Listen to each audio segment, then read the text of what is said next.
The member for Maranoa. Thank you, Mr Speaker. My question is to the Deputy Prime Minister and Minister for Agriculture and Water Resources. Will the Deputy Prime Minister outline to the House the significant contribution Australia's cotton industry makes to the Australian economy? Is the Deputy Prime Minister aware of any threats to this industry and the thousands of hard-working Australians it employs, including those on the 141 cotton farms in my electorate of Maranoa? The Deputy Prime Minister has the call. Well, Mr Speaker, I thank the honourable member for his question and note the work that he has done in the agricultural sector and the work he has done in the cotton industry, especially in his time in banking in South East Queensland. South East Queensland is responsible for about a third of the nation's cotton crop, and it's a massive employer in that area. And one of the big threats, Deputy of course, Prime Minister, resume his seat. The member for Bruce has been asked to leave. You'll leave immediately, or I'll name him. You've been ejected a number of times now. You should know how to pack up quicker. Deputy Prime Minister has the call. And Mr Speaker, it is a great day for agriculture when we see the December figures come out. The December figures that quite clearly show the capabilities and competence of this side of the House, of this government. When we look at agriculture, forestry and fishing, just listen to these numbers. For the trend for September 16 to December 16, 7.4%. For the trend for the percentage change for December 15 to December 16, 20.4%. Seasonally adjusted, the percentage change September 16 to December 16, 8.3% growth. 8.3% growth.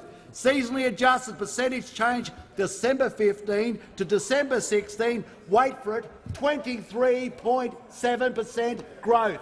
It is those sort of numbers that are changing the whole dynamics of regional Australia. It is those sort of numbers in the agriculture, forestry and fishing sector, which means that one of the major banks comes into our office in the last fortnight and say they've had the biggest payoff in rural debt in their history.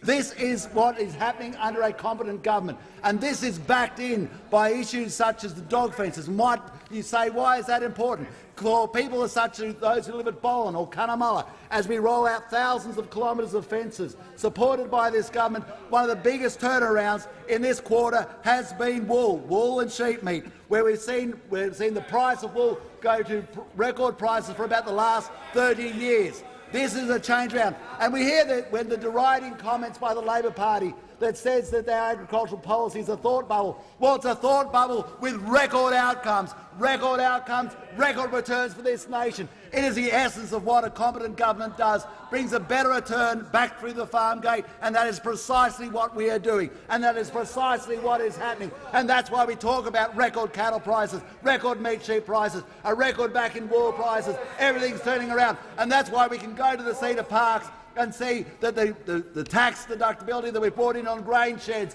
where we see new grain sheds going up, where we see new fences going up, where we see new water infrastructure going in, 100% write-off on water infrastructure, 100% write-off on fencing, write-off over 3 years for grains, the instant asset write-off. This is the sort of turnaround. This is how competency looks.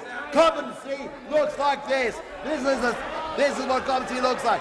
And what did you provide? What did you ever provide for agriculture? What can you put your hand to? You were a total and utter failure, and we have a record result.